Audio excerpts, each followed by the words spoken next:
Olá, meus alunos. Vamos iniciar agora o módulo 2 sobre o sacramento da Eucaristia.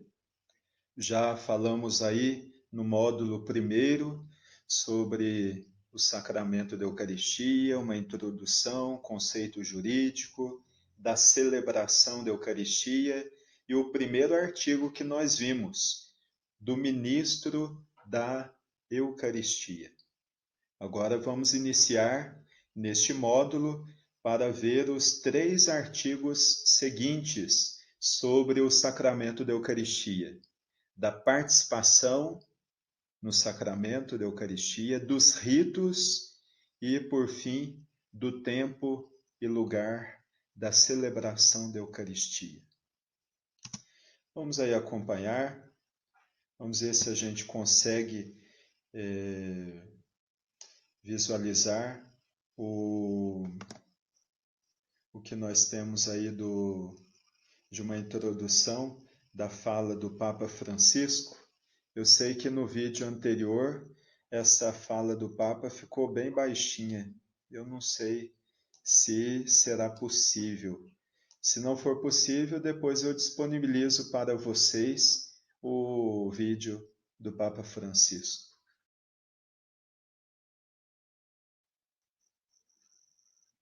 Vamos lá.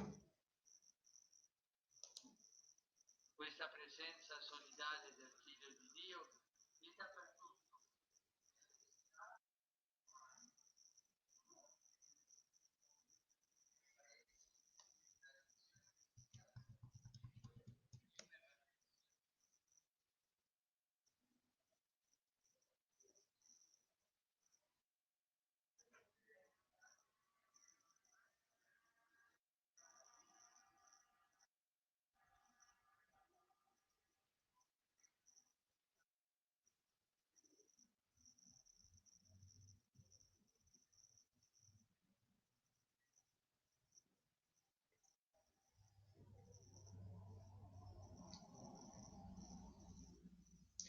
Então temos aí a Eucaristia como um convite ao amor.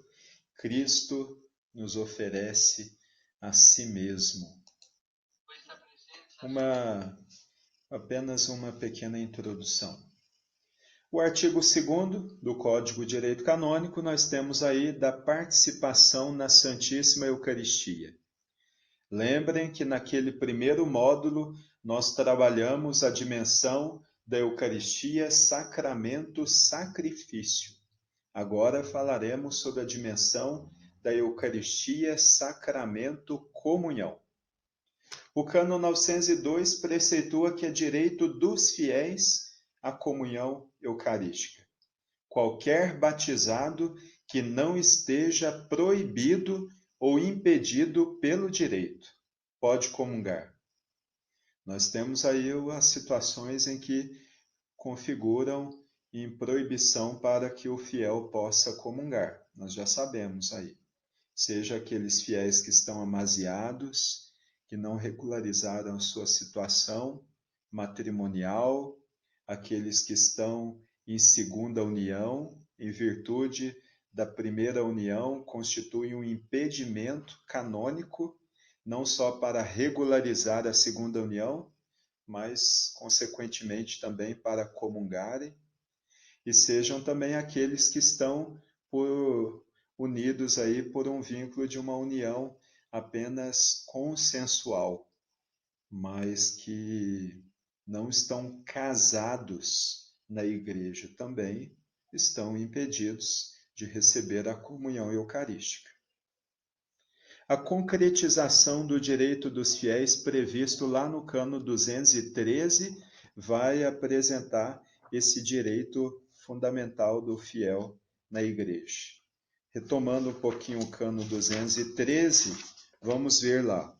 Os fiéis têm o direito de receber dos pastores sagrados, dentre os bens espirituais da igreja, principalmente os auxílios da palavra de Deus e dos sacramentos. Claro, aqui incluindo o sacramento da Eucaristia. O cânon 913, nós temos aí prevista a primeira comunhão. O parágrafo 1º, colocando os requisitos para que as crianças possam receber aí a primeira comunhão. Que haja devida preparação, que as crianças tenham o devido discernimento sobre a Eucaristia, para ali realmente reconhecerem a presença real e sacramental de Jesus nas espécies eucarísticas do pão e do vinho, e também que a criança já tenha realmente fé e devoção, ou piedade eucarística. O parágrafo 2º vai prescrever aí que as crianças em perigo de morte podem comungar desde que haja nelas discernimento e reverência. Saibam reverenciar e reconhecer a grandeza, a honra e a dignidade da própria Eucaristia. Claro que aqui, quando o código diz que as crianças façam discernimento, a presumptio iuris, né, a presunção pelo direito é que elas já tenham acedido, né, tenham chegado à idade da discrição de juízo, que para o Código de Direito Canônico é a criança que completou 7 anos de idade. Cânon 914 fala aí sobre a preparação das crianças. Aos 7 anos de idade, deve então se iniciar aí a preparação conveniente. E ainda se fala sobre a necessidade de que dentro do caminho de preparação para a recepção do sacramento da Eucaristia, a criança faça também a sua confissão sacramental. E aqui, claro, colocando a responsabilidade dos pais e também do pároco em oferecer este caminho adequado para a instrução catequética sobre a Eucaristia. O pároco deve possibilitar a devida instrução e tem o dever de vigilância, para que realmente se certifique de que as crianças estão participando deste processo de preparação e têm realmente consciência, discernimento para que possam depois receber a Eucaristia com fé e devoção. Os requisitos aí necessários, voltando ao que nós já falamos antes: conhecimento, fé, devoção.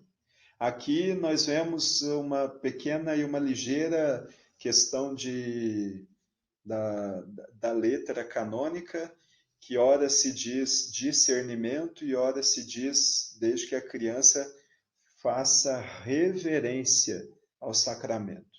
Mas aqui entendemos tudo isso como a devoção e a piedade eucarística que a criança é chamada a cultivar.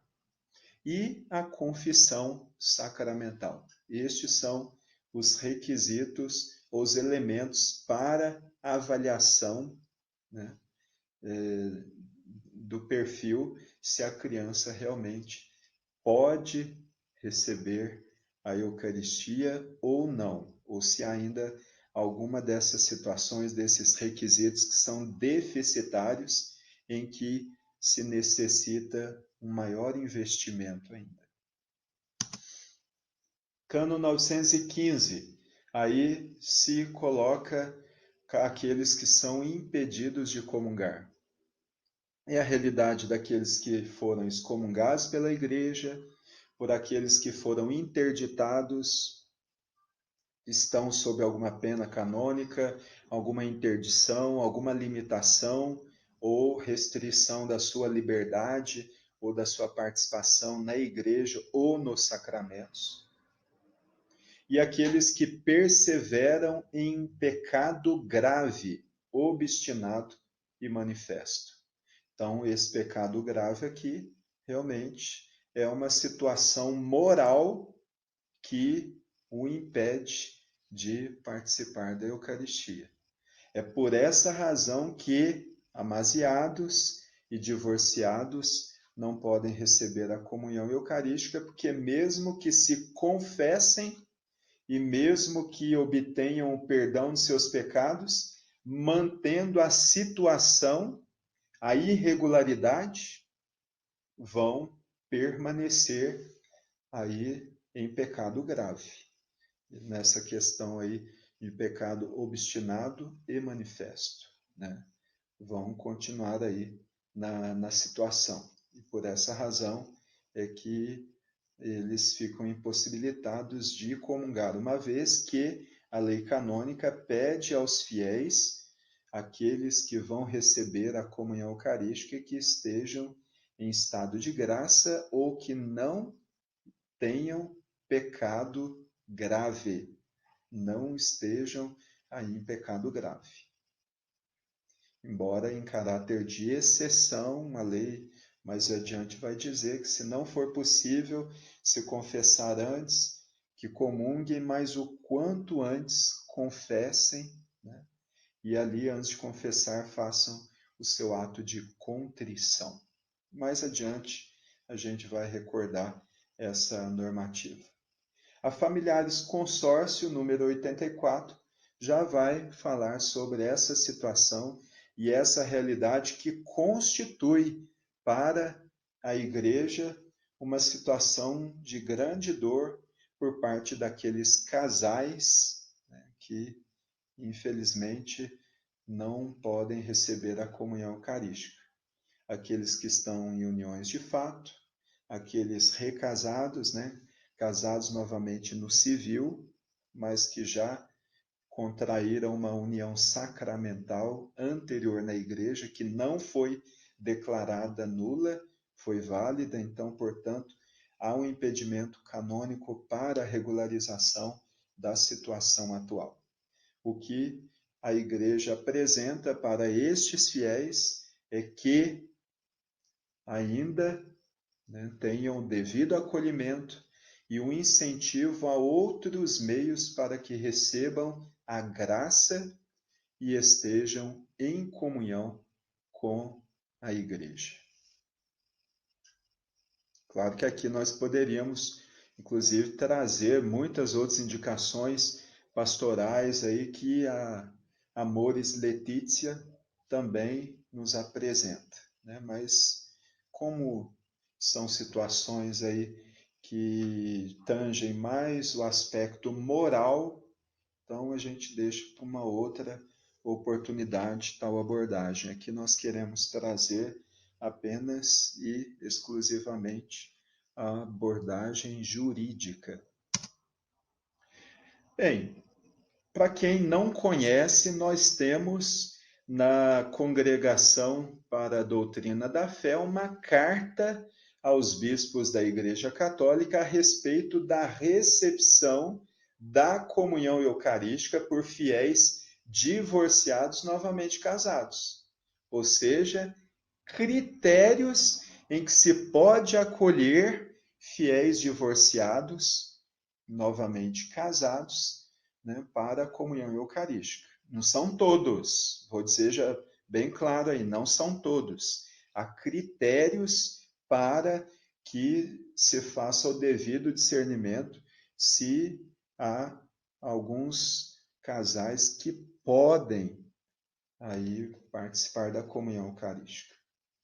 Essa situação não vou abordar aqui diretamente, porque eu quero propor aí aos nossos alunos, como atividade avaliativa, né, e até substitutiva da avaliação, uma atividade complementar que seria um resumo dessa carta, né, que é pequena, não é muito grande, da Congregação para a Doutrina da Fé, datada aí de 14 de setembro de 1994. Então vejo que esse tema, que foi um tanto espinhoso e polêmico na Amoris Laetitia, já foi tratado aí pelo magistério da igreja já na década de 90, né? Então, aos nossos alunos aí proponho que acessem lá o site do Vaticano e possam aí procurar na página referente à Congregação para a doutrina da fé, ou pela data, ou pelo site de buscas, no Google também vocês conseguem, colocando aí a carta aos bispos a respeito da recepção da comunhão eucarística por fiéis divorciados. Certinho? E lá nós vamos ter esses critérios bastante claros, que inclusive os párocos têm que ter conhecimento quando os seus fiéis os procuram para um discernimento e necessitando e desejando ardentemente que possam aí ter acesso à comunhão eucarística. Se estes fiéis se enquadrarem nestes requisitos, o sacerdote pode ali, fazendo discernimento com eles, né, encaminhá-los para a preparação para a recepção do sacramento da Eucaristia. Mas volto a dizer, isso daí não é regra geral. Não são todos os fiéis divorciados novamente casados que podem comungar. Esses critérios estão aí nessa carta. No cano 916, nós temos aí preceituado também pela legislação canônica que o sacerdote ou fiel, né, é chamado aí a celebrar e a comungar a Eucaristia em estado de graça, conforme já falamos. Consciente do pecado grave, o fiel não deve celebrar ou comungar sem antes fazer a confissão sacramental. Como já falei aqui, para não ter problema nenhum, há um caso de exceção prevista nesta lei. Se houver, aqui está se houve, né, razão grave ou impossibilidade do fiel de se confessar antes, né, de comungar, então que se faça um ato de contrição perfeita e o propósito de confessar-se o quanto antes, certo?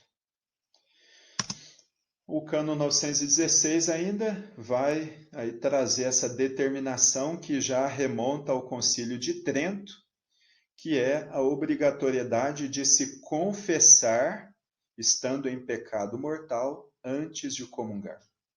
A Eucaristia não perdoa pecados mortais, de tal modo que se possa comungar sem ter confessado qualquer pecado mortal.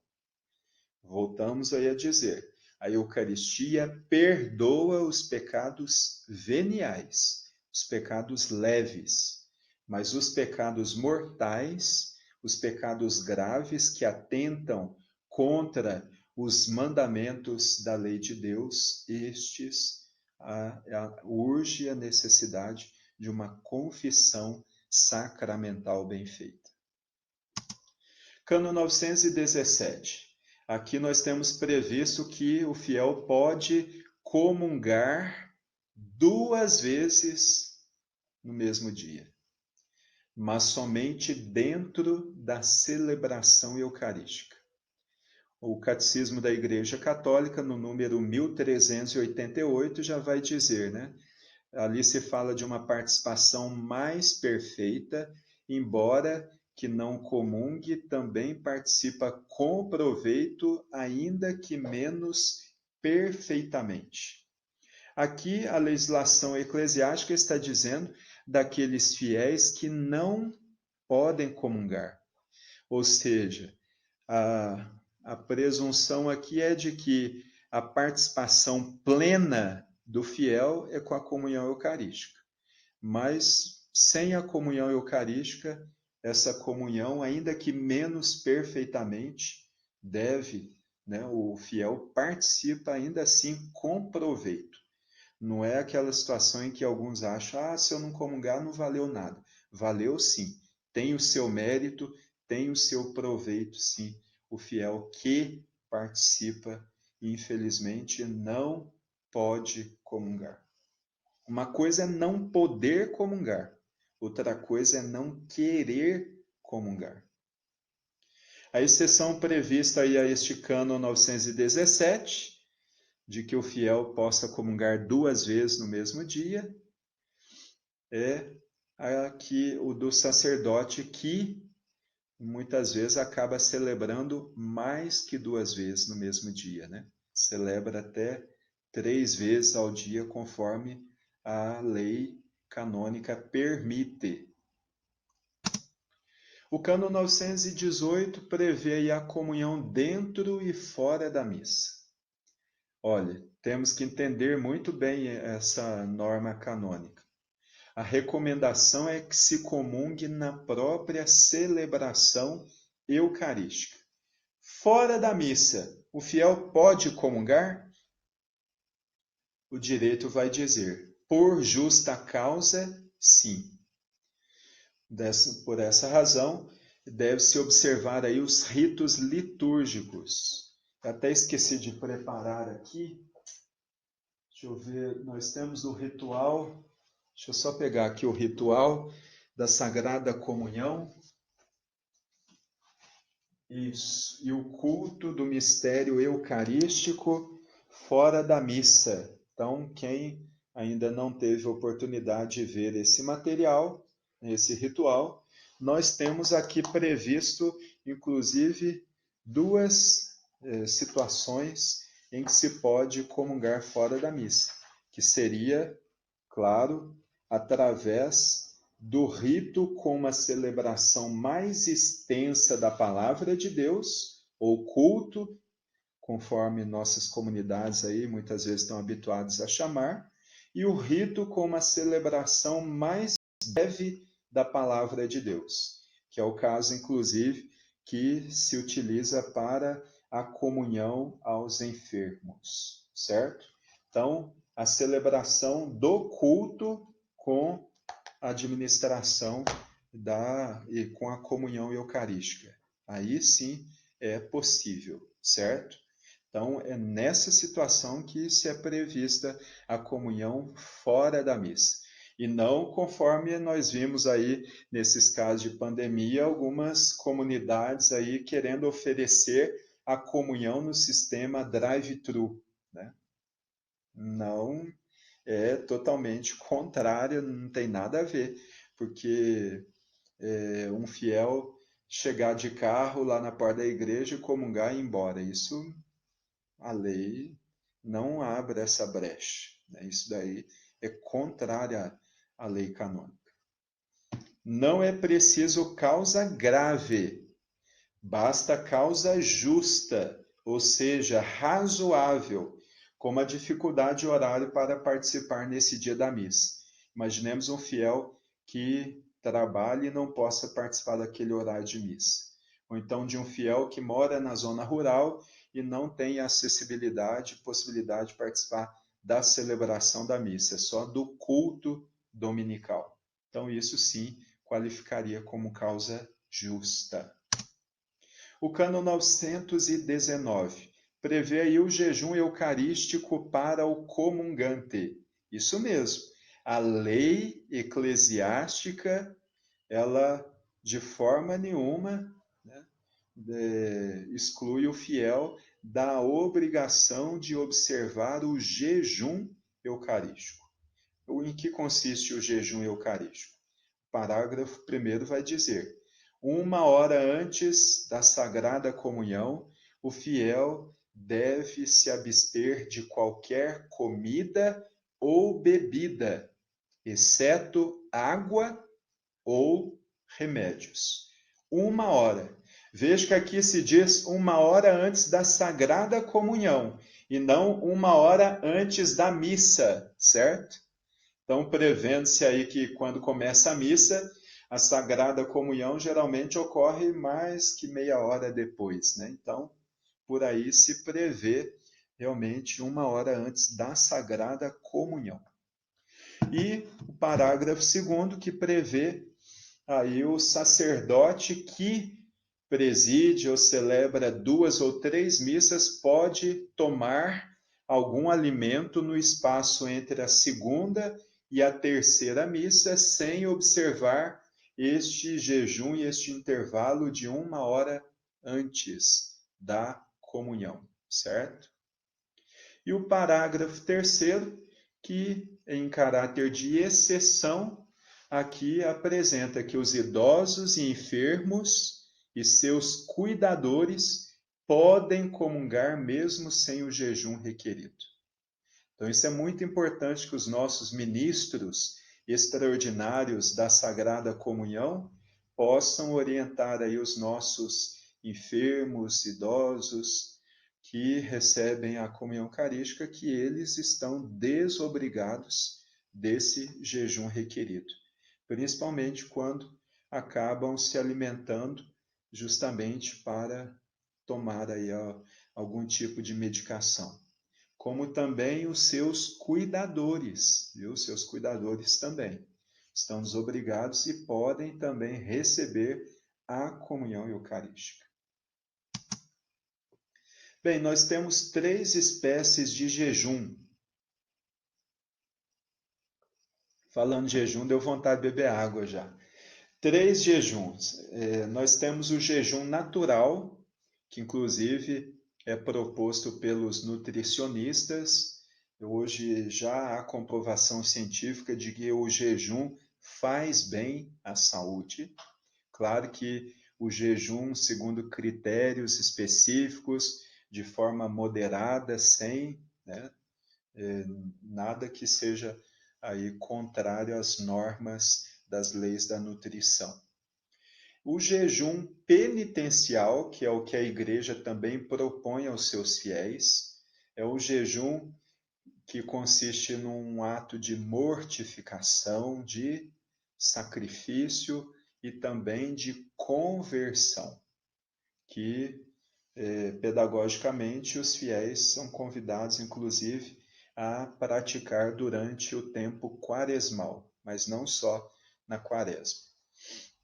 E o jejum eucarístico, que é esse em que se deseja que o fiel também se prepare para comungar com mais reverência. Então, são essas 3 formas apreciadas pela Igreja aí do jejum. Nós temos o Cânon 920, que determina que o fiel deve comungar ao menos uma vez ao ano. O parágrafo 1º determina aí o dever do fiel que já foi iniciado, ou seja, daquele que já se preparou e já recebeu a primeira comunhão. Então, este fiel já está obrigado por lei canônica a comungar uma vez ao ano. E o parágrafo 2º coloca que esse preceito a ser cumprido deve ser por ocasião da Páscoa, ou seja, no tempo pascal. A exceção é por justa causa, outra ocasião do ano. Um fiel que esteja impossibilitado de participar, de comungar por ocasião da Páscoa. A recomendação aqui para a igreja é que o fiel comungue frequentemente, né? Nós não vamos ficar na lei do mínimo, né? Lei do menor esforço aí. Não. A recomendação da igreja é a comunhão frequente na celebração eucarística. Mas aqui, como a lei tem que ser bastante clara, ela impõe ao fiel que ao menos uma vez no ano ele comungue. O Cânon 921, voltando que nós já falamos anteriormente sobre o viático, ou seja, a administração do sacramento da Eucaristia aos nossos irmãos e irmãs em situação de enfermidade à beira da morte. O parágrafo 1º aqui. Os fiéis em perigo de morte recebam a comunhão em forma de viático, certo? Interessante porque o parágrafo 1º vai prescrever fiéis em perigo de morte. Vamos tentar assinalar aqui com a caneta, embora eu seja canhoto, é uma dificuldade. Mas nós temos aí, ó, em perigo de morte. Então, está bem discriminado. recebam a comunhão em forma de viático. Agora, o parágrafo 2º vai dizer em perigo de vida. Olha que interessante.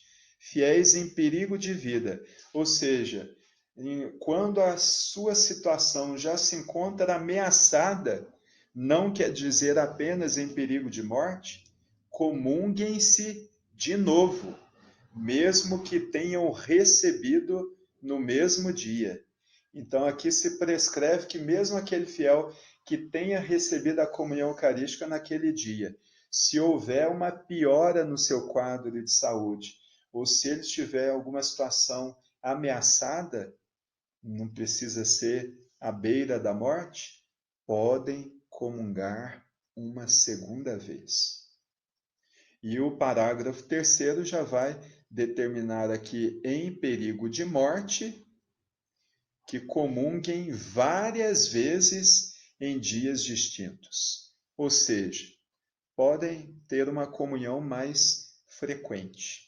Até porque essa participação na comunhão já está sendo também uma preparação para esse fiel, que necessita de receber um auxílio espiritual através do sacramento e dos frutos que o sacramento pode oferecer também ao seu fiel, para que nessa situação de enfermidade que vai se agravando, ele possa aí se preparar também, né, recebendo o viático.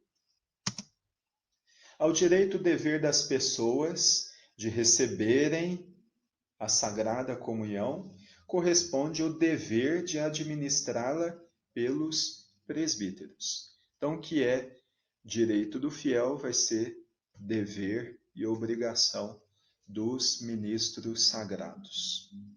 O viático, administração da Sagrada Comunhão aos que se encontram em perigo de morte, já falamos bastante isso.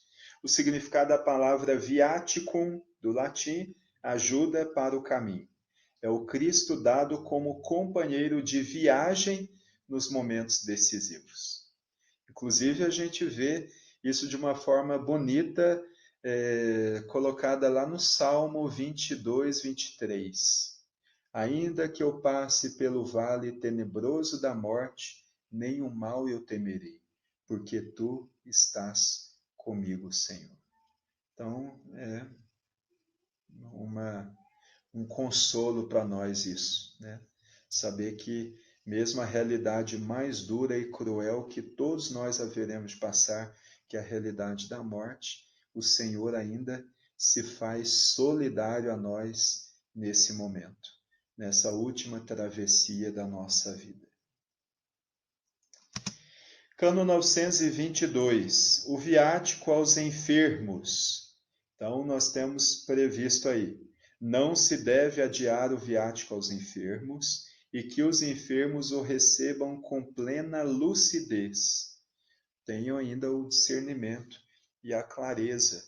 Receba a Eucaristia enquanto gozam aí dessa lucidez, né, para que possam receber o sacramento com devido discernimento. É dever dos pastores de zelar para que os fiéis sejam confortados pela Eucaristia. E o viático aqui, para eles, é semente de vida eterna e penhor de ressurreição. Cano 923. A participação na Eucaristia em qualquer rito católico. Então, nós temos previsto aí pela lei eclesiástica que fiéis católicos podem comungar em qualquer rito católico. Nós temos uma exceção prevista pelo Cânon 844, que já falamos, inclusive, em outra oportunidade. Se trata aqui da communicatio in sacris, da comunicação das coisas sagradas, que, em caso de necessidade ou verdadeira utilidade espiritual, para a liceidade, ou seja, para que recebam licitamente. Fiéis podem, católicos podem receber aí o sacramento da Eucaristia de ministros não católicos, aonde, claro, não há presença da Igreja Católica, né? Então, aí aqui nós temos o cano 844 que já vai dizer isso. Ministros católicos só administram licitamente sacramentos aos fiéis católicos, sempre que a necessidade exigir ou verdadeira utilidade espiritual aconselhar, e contanto que se evite o perigo de erro ou indiferentismo, é lícito aos fiéis, a quem for física ou moralmente impossível dirigir-se a um ministro católico, receber os sacramentos, ó. Não é só da Eucaristia, é da penitência, Eucaristia e unção dos enfermos, de ministros não católicos, em cuja igreja os ditos sacramentos existem validamente. 844, parágrafo 2º. Vejam que aqui se preceitua tudo isso em caráter de exceção. A caneta aqui está meio devagar. Em caráter de exceção.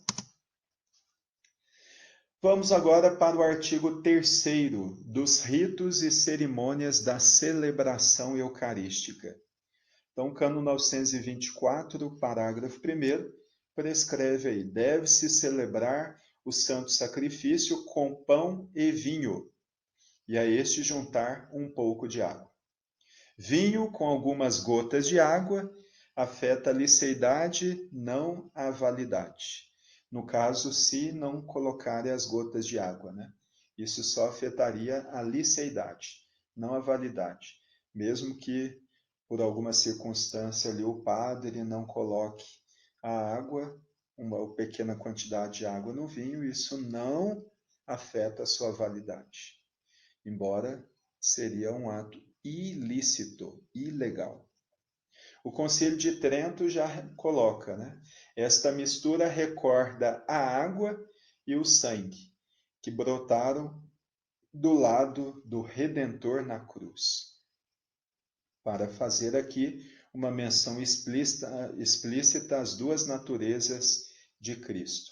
Na água, a humanidade, no vinho, a divindade.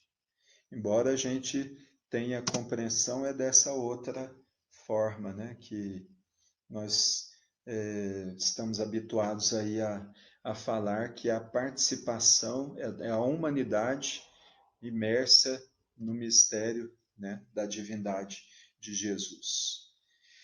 O cano 924, parágrafo 2º, vai falar aí sobre pão de trigo puro, feito recentemente, sem perigo de deterioração, pão exclusivamente de trigo para validade e amassado com água natural, cozido no fogo e que não esteja substancialmente corrompido, certo? E lembrando aí, para tempos em que nós vivemos aí, em que o mercado dispõe de pães sem glúten, nós temos que frisar aqui que o pão eucarístico é eminentemente pão com glúten. Para a matéria válida do sacramento da Eucaristia, devem haver partículas em que há quantidade suficiente de glúten para obter a panificação. O processo para a confecção não pode desnaturalizar o pão. Então, mesmo que seja mínima quantidade de glúten, mas tem que haver glúten. Pão sem glúten é matéria inválida para a Eucaristia. Nós temos aí previsto, inclusive, essas duas cartas circulares da Congregação para a Doutrina da Fé. Temos a primeira carta aí datada de 19 de junho de 1995. Está aqui, ó. Cidade do Vaticano, 19 de junho de 1995. Foi uma primeira carta sobre o uso de pão com pouca quantidade de glúten e do mosto, como matéria eucarística. E depois tivemos uma nova normativa da mesma congregação em 24 de junho de 2003. Também as duas foram endereçadas aos presidentes das conferências episcopais. Para a gente não ficar sem ter aí um posicionamento sobre essas duas cartas, trago aqui também para vocês, mas vou deixar depois como atividade complementar aí para os nossos alunos, para que vocês possam ter aí e fazer ao menos um resumo pessoal para a anotação de vocês, tá bom? Esse resumo aqui não tem valor nenhum, né? Não vai ter nenhum, não é conteúdo de avaliação, mas é um resumo para que vocês tenham aí presente como matéria complementar. Então, a primeira da congregação do ano de 1995, nós temos lá previsto: pão com pouca quantidade de glúten. Primeiro, pode ser concedida pelos ordinários aos sacerdotes e leigos celíacos. Celíacos é aqueles que padecem da doença celíaca, que tem intolerância ao glúten, mediante a apresentação de atestado médico. Então, podem receber uma licença aí do bispo diocesano para que possam celebrar a Eucaristia. Mas aqui se apresentam as condições para a validade da matéria do pão. Partículas sem glúten são matéria inválida. Então, se houver quantidade suficiente de glúten para obter a panificação, são matéria válida, não acrescentando matérias estranhas ou procedimentos para a confecção que possam corromper a substância do pão, certo? Com relação aí ainda a permissão para usar o mosto, né? Aqui se fala do vinho de uva, mas a possibilidade do mosto. O mosto, aqui se diz, ainda, né?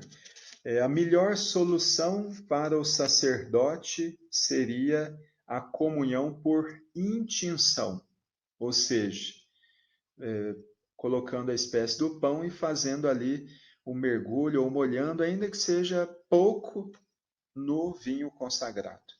Se não é possível para o sacerdote a intinção, ao invés dele beber do vinho consagrado, então se pode dar aí a permissão para usar o mosto.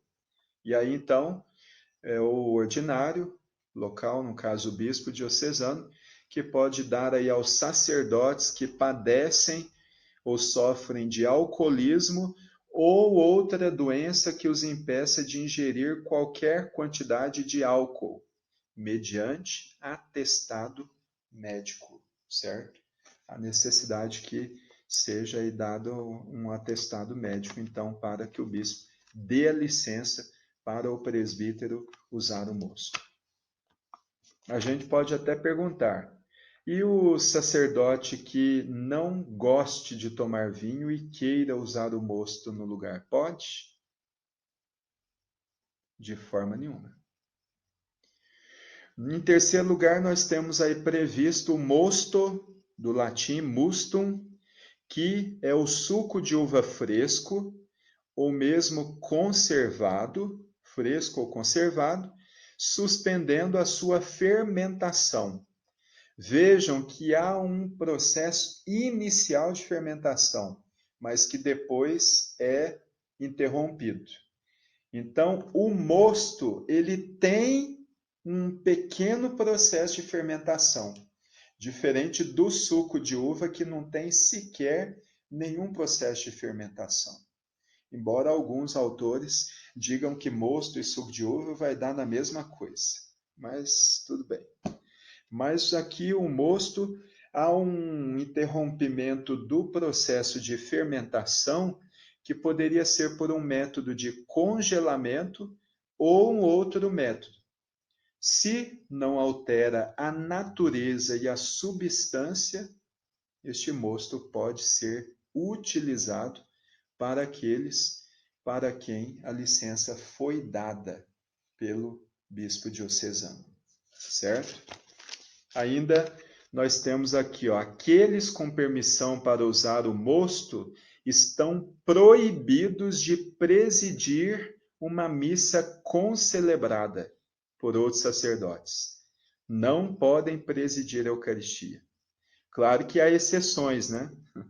Previstas. Aqui a carta circular vai dar uma exceção a um bispo, por exemplo. Imagina um bispo que não pode celebrar a Eucaristia com vinho, só com mosto. Então, a exceção é prevista para ele. Mas aqui se diz, no caso dos concelebrantes, eles devem comungar do vinho normal e não do mosto. Para leigos que também tenham que comungar só com mosto e não com vinho, podem? Só com a dispensa da Santa Sé.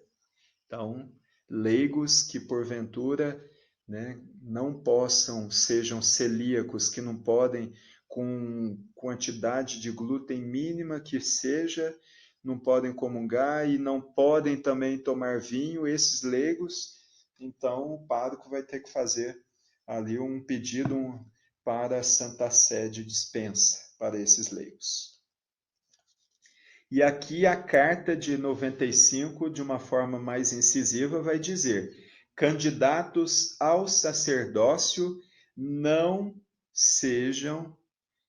podem receber as ordens sagradas. Que candidatos ao sacerdócio?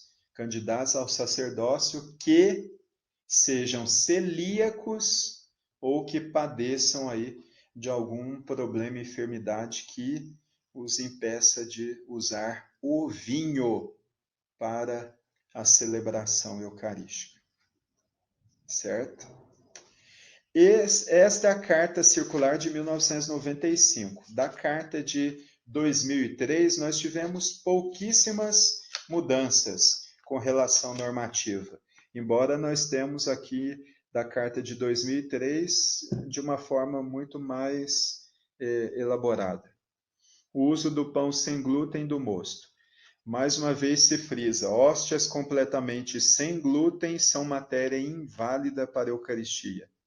Matéria válida somente hóstias parcialmente desprovidas de glúten, havendo quantidade suficiente de glúten para a panificação, sem acréscimos de outras substâncias que desnaturem o pão.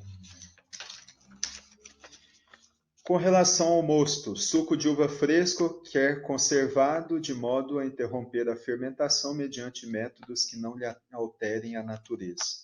Por exemplo, congelamento. Mosto é matéria válida para a Eucaristia. Mas só podem utilizar aqueles que receberam a licença do ordinário. A comunhão sob uma espécie ou com quantidades mínimas de vinho. Bem, aqui se diz, no caso do fiel leigo, celíaco, impedido de comungar de pão eucarístico, né, porque tem glúten, ou pão com mínima quantidade de glúten, também não pode comungar, ou seja, um fiel leigo que tenha intolerância zero a qualquer quantidade de glúten. O que faz? Esse leigo pode comungar sob a espécie do vinho. E se for o caso do sacerdote, que não pode comungar o pão, tem intolerância zero ao glúten, não pode nem com pão com mínima quantidade de glúten. E aí, o que acontece? Este sacerdote tem que ter a licença do ordinário. E pode comungar só, né, sob a espécie do vinho, se for numa concelebração. Esse sacerdote celíaco, tolerância zero. Então, ele pode só comungar o vinho se forem com celebração. Ah, mas e se ele estiver presidindo na Eucaristia? Vai chegar. Aqui. Sacerdote impossibilitado de pouco vinho, ou quantidade de vinho, né? Sendo difícil encontrar ou conservar o mosto com licença do ordinário, pode comungar somente sob a espécie do pão numa concelebração. Então vejo que é o mesmo caso do padre que padece de celíaco, né, intolerância zero ao glúten, e padre que também não pode tomar vinho, né, e só o mosto e não tem acessibilidade ao mosto. Então podem comungar de uma espécie eucarística em concelebração. Sacerdote pode ingerir vinho em pouca quantidade, na celebração individual. A espécie de vinho restante seja consumida por um fiel. Então, aqui, essa norma prevê aquele sacerdote que preside a Eucaristia, está presidindo individualmente, né? Ele consagra uma quantidade de vinho e ele pode tomar só um pouquinho vinho consagrado. Então, ele comunga a quantidade que ele pode e o restante ele pode oferecer a um fiel para que seja consumido, certo? Isso é previsto por essa norma aí de 2003. Normas comuns agora, hein? Agora a situação vai apertando um pouquinho aqui, ó. Competência do ordinário para dar licença. Então, o ordinário pode dar licença ao leigo ou sacerdote que não pode aí comungar pão com pouca quantidade de glúten, ou o leigo ou sacerdote que não pode tomar vinho, só o mosto, por uma questão de saúde, né, com atestado médico. Então, o ordinário pode dar a licença. Vejam que aqui já se prevê isso. Além disso, se prevê também, ó, que aquele que presidir, né, a Eucaristia, presidente, pode usar o mosto ou pão com pouco glúten, aquele que for presidir a Eucaristia. Mas os seus concelebrantes, podem usar, ou podem usar não, devem comungar do vinho e do pão, certo? Então, o presidente da celebração que não pode comungar o pão porque tem glúten, ou o vinho e só com mosto, ou um deles, os seus concelebrantes devem comungar pão e vinho, e não pão ali, ou o mosto, ou pão com mínima quantidade de glúten que seja. Bem, o sacerdote celíaco, nem com pão, nem com pouco glúten, né? Aquele sacerdote celíaco que tenha tolerância zero ao glúten. Esse sacerdote não pode celebrar individualmente, nem presidir a celebração eucarística. Então vejo que aqui há uma restrição maior, hein? Um padre que não pode consagrar um pão com pouca quantidade de glúten, ele não pode presidir a celebração eucarística sozinho. Por que ele não pode presidir a celebração eucarística sozinho? Pelo motivo que ele não vai poder comungar da espécie do pão. Então, ele só vai poder concelebrar para que na concelebração ele possa comungar do vinho. Certo? Lembrando que ele não pode nem presidir a celebração eucarística. Nem presidir, né? Cautela aqui para os. Agora se diz, né, que haja cautela para admissão de candidatos que não possam ingerir glúten ou álcool etílico. Então, aqui, antes a norma de 95 dizia que de nenhuma em hipótese alguma, poderia acolher ou chegar às ordens sacras, né, aqueles candidatos que padecessem de intolerância ao glúten ou ao álcool. Agora aqui se pede cautela para admissão. Bem, a norma aí da carta circular pede aí que se acompanhe os avanços da medicina com relação ao tratamento da doença celíaca e do alcoolismo, favorecer a produção de hóstias com pouco glúten ou então do mosto que não seja desnaturado, né? Que tenha o seu processo de fermentação interrompido, mas ainda seja substancialmente, né? Suco de uva fresco ou conservado. E aqui se apresenta ainda que outras questões disciplinares, a competência para a solução dessas situações é a congregação para o culto divino e a disciplina dos sacramentos. E que as conferências episcopais podem ainda encaminhar também situações a serem discernidas pela Santa Sé a respeito deste conteúdo, dessa matéria. Bem, vamos aí adiante. Cano 924, o parágrafo 3º vai dizer aí como matéria válida para o sacramento, vinho natural, fruto da videira e não corrompido. O vinho como matéria válida da Eucaristia é doutrina de fé. Por essa razão é que há restrições quanto ao uso do mosto. O mosto é matéria válida da consagração, porém gravemente ilícita fora do caso de necessidade. Ou seja, o sacerdote que utiliza por conta própria está celebrando a Eucaristia, né, de forma ilícita.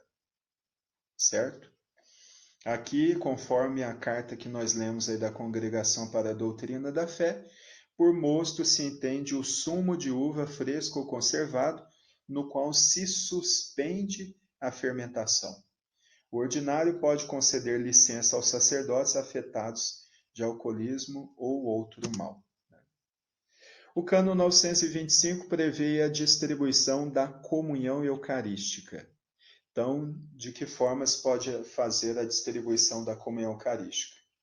Bem, apenas sob a espécie do pão ou sob as duas espécies, conforme as leis litúrgicas, as rubricas, e sob a espécie de vinho em caso de necessidade.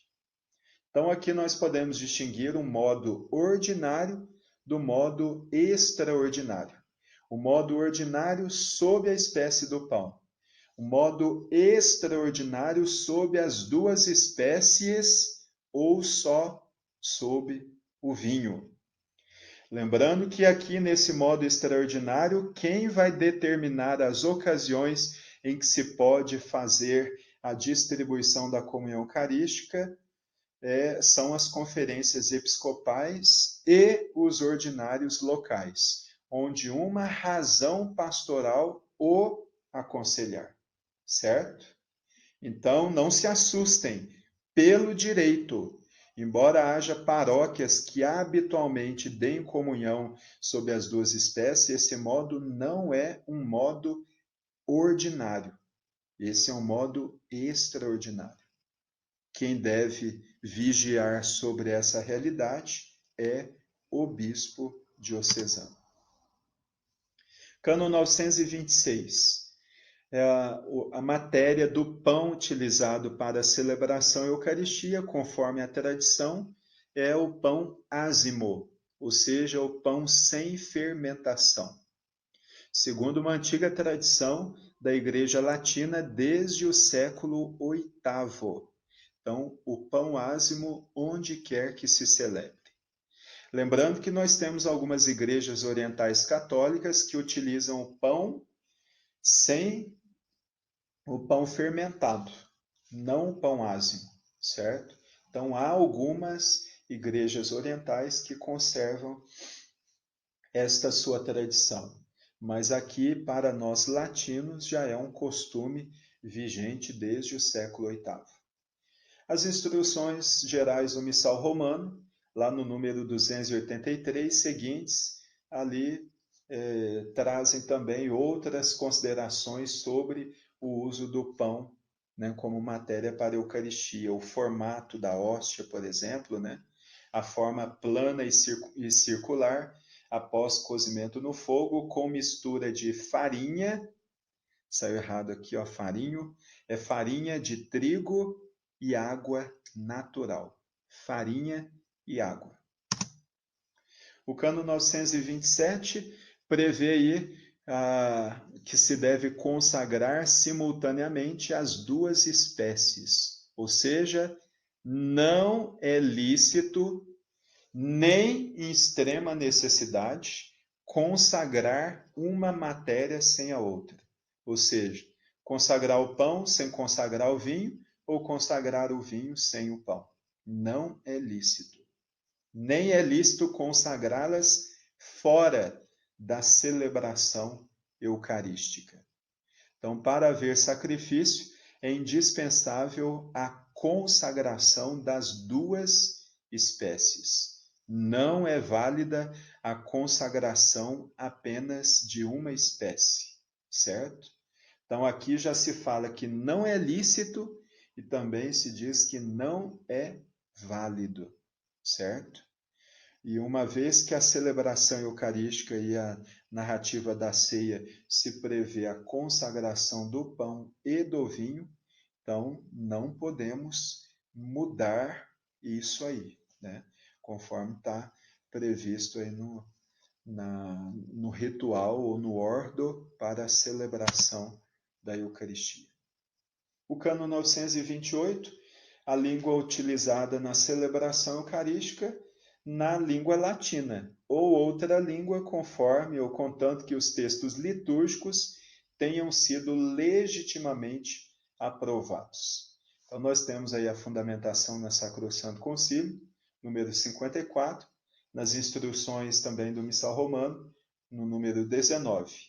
Vejam que aqui se pretende preservar a fidelidade aos textos litúrgicos, seja em latim, que é a língua oficial da Igreja, ou então na língua própria de cada país, desde que ali o texto tenha sido aprovado pela Conferência Episcopal.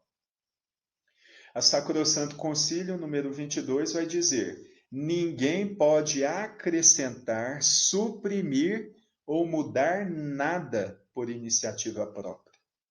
Então, isso daí os nossos sacerdotes deveriam se atentar todas as vezes que vão celebrar a Eucaristia, para que nunca se habituem a querer mudar a formulação ali da oração eucarística, de outras orações, seja da celebração de outros sacramentos também, ou pior, querendo fazer com as próprias palavras, sem utilizar os textos aprovados pela Igreja, os textos litúrgicos.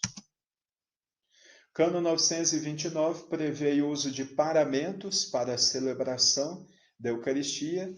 Para celebrar ou administrar a Eucaristia, sacerdotes e diáconos se revistam dos paramentos sagrados prescritos pelas rubricas. Então, nós temos aí as instruções do Missal Romano, que prevê isso, inclusive aí as cores litúrgicas e a finalidade do uso dos paramentos, para exprimir com mais eficácia tanto as características dos mistérios da fé que se celebram, como o sentido progressivo da vida cristã ao longo do ano litúrgico. Vamos falar sobre sacerdotes doentes. O sacerdote enfermo ou em idade avançada pode celebrar sentado, observando as leis litúrgicas, mas não perante o povo, a não ser com licença do ordinário local, certo? Então demanda aí uma licença do bispo diocesano. O sacerdote cego ou com outra enfermidade, celebra licitamente qualquer, né, a Eucaristia, fazendo uso de qualquer texto aprovado para a missa, e assistido por outro sacerdote, ou diácono, ou leigo, que o auxilie naquele momento, né? Estamos aí já terminando, quase nos últimos números, sobre o artigo 4º agora do tempo e lugar da celebração da Eucaristia. Cano 931. Quando se pode celebrar a celebração eucarística? Em qualquer dia e hora.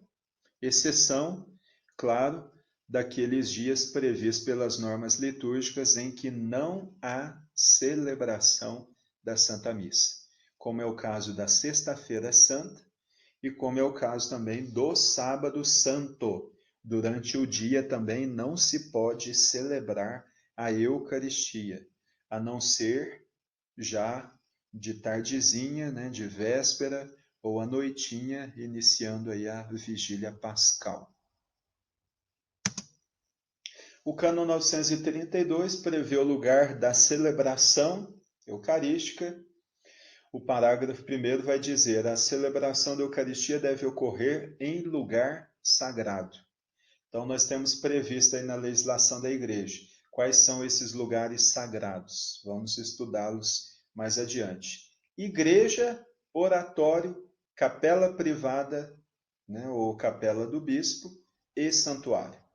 Lembrando que o termo oratório aqui, que não é muito próximo da nossa linguagem, nós podemos aí colocar o termo que nós utilizamos para capelas, certo?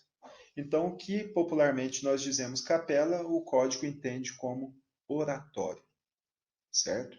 Inclusive das comunidades religiosas, né, de congregações religiosas, o termo é oratório. Bem, esses são os lugares sagrados previstos para a celebração da Eucaristia, a não ser que a necessidade exija outra coisa. Então, em caráter excepcional, pode ser em lugar honesto e digno, que não seja um lugar sagrado, certo? Nós temos aí essa realidade em nossas comunidades em que não há capela, né, é celebrada nas casas das famílias ou em outro ambiente, né, ou num salãozinho e assim por diante, desde que se conserve aí o lugar, né, apropriado para esse fim. O parágrafo 2º vai dizer aí também sobre o altar dedicado ou benzido para a celebração da Eucaristia. E sobre este altar, sempre uma toalha e corporal. As características do altar nós temos previstas aí também nos cânones mais adiante, não entraremos aqui no mérito. Fora do lugar sagrado, sobre uma mesa adequada e digna para a celebração da Santa Eucaristia. Bem, por fim, o cânon 933 prevê aí a celebração da Eucaristia em templo não católico. Nossa, mas a lei prevê isso sim, mesmo que seja num templo, por exemplo, para fiéis ortodoxos. Ali se pode celebrar a Eucaristia, né, para os fiéis católicos. Desde que, aqui não é cor, é com, viu? Com justa causa, com licença expressa do ordinário local e sem perigo de escândalo para os fiéis. Em igreja ou comunidade eclesial que não esteja em plena comunhão com a Igreja Católica, certo? Mas vejam que aqui se trata de uma situação excepcional, hein, gente? Tá? Aí sim. Mas celebração para os fiéis católicos, né? Não é para os fiéis dessas outras igrejas, certo? Bem, fazendo aqui um apanhado geral para a gente entender como nós estamos vendo nos sacramentos, já vimos no batismo, para não nos faltar também esses 4 elementos, falamos de matéria, ministro e forma. Então, nós temos aqui, ó, no caso, a matéria remota para a celebração é o pão de trigo e o vinho de uva. A matéria próxima, que é o uso que se faz da matéria remota, é a manducação. Depois temos o ministro da Eucaristia, que é o sacerdote, conforme o cânon 900, que é diferente do ministro da Sagrada Comunhão. O ministro da Sagrada Comunhão é o ministro ordinário, é o bispo, o padre e o diácono, e o ministro extraordinário é o acólito ou outro fiel, certo? Temos aí a forma prevista pelo sacramento, que são as palavras da narrativa, né? Que nós temos. Essas palavras relativas aí à espécie do pão e do vinho. Embaixo repetiu matéria próxima, mas não seria matéria próxima. Aqui seria o outro elemento que nos falta ainda estudar, que é com relação ao sujeito, né, do sacramento, que aqui é o fiel que recebe, né, a Eucaristia, certo? Por essa razão é que nós teremos o módulo 3º aí, falando um pouquinho aí sobre o sacramento da Eucaristia na dimensão sacramento presença real. Tá joia?